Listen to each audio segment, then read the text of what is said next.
Whoopi Goldberg did not open the conversation by launching a personal attack on Melania Trump.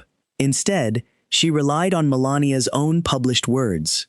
The discussion focused on Melania's 2024 memoir, in which she defended a woman's right to make personal decisions about her own body.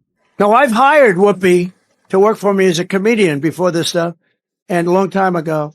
Every word out of her mouth was like the F word. She was so dirty. Every word was filthy dirty. Whoopi, oh, what a loser she is. I've not been a fan of this man. War in Iran has knocked the Epstein files out of the headlines for like a couple minutes until the First Lady brought them back with her surprise statement last week, where she denied that Epstein introduced her to you-know-who.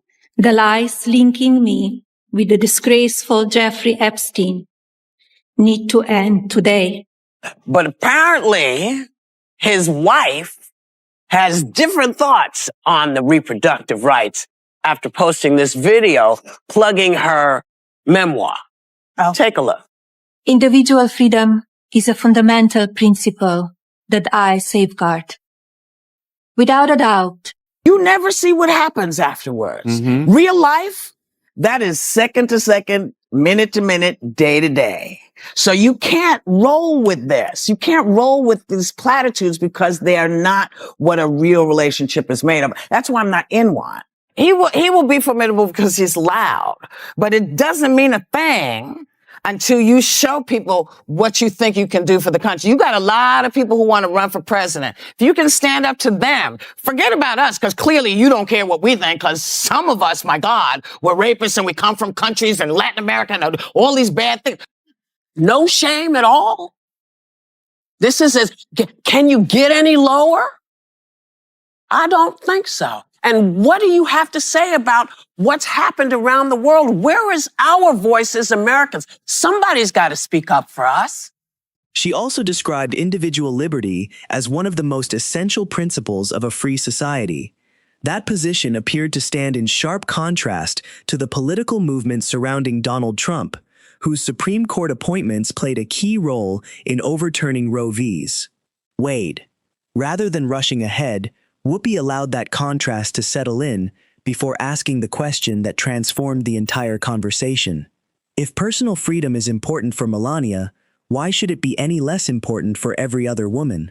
The studio fell silent. That was the real surprise.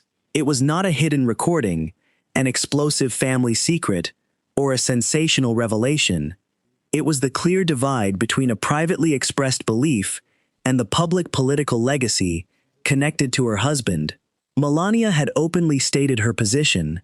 She argued that women should have authority over decisions involving their own bodies, and that government should not interfere in those deeply personal choices.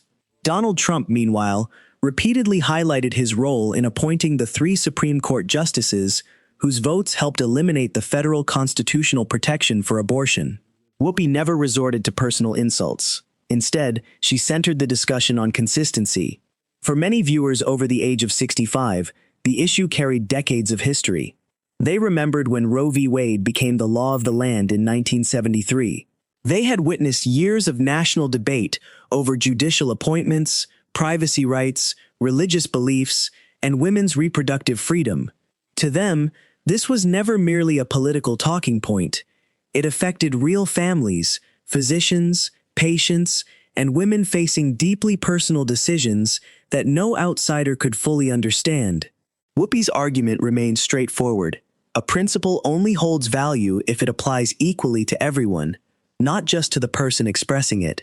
If Melania truly believed women deserve control over their own bodies, then that conviction could not end at the White House.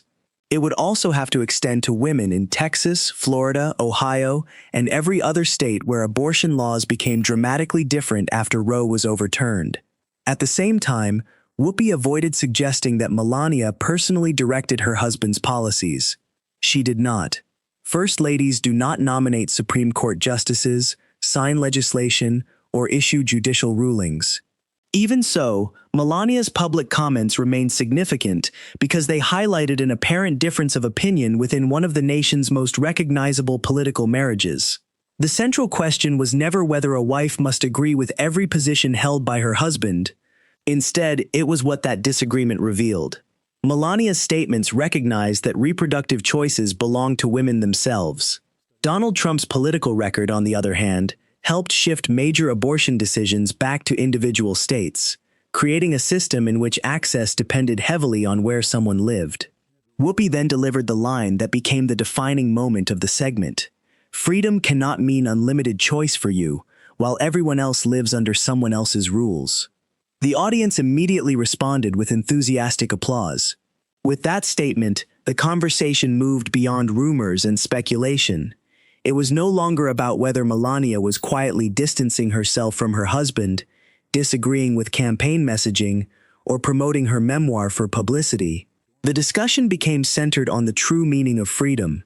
Political leaders frequently speak about freedom in broad terms: freedom from excessive government control, freedom of speech, freedom of religion, and the freedom to raise a family according to personal beliefs. Whoopi challenged viewers to consider why bodily autonomy should be treated as an exception. As the segment came to a close, there had been no verified live confrontation in which Melania Trump went nuts, nor was there any confirmed backstage dispute or direct public response aimed at Whoopi Goldberg. The documented facts stood on their own, making the story more compelling without the need for exaggeration or fictional drama.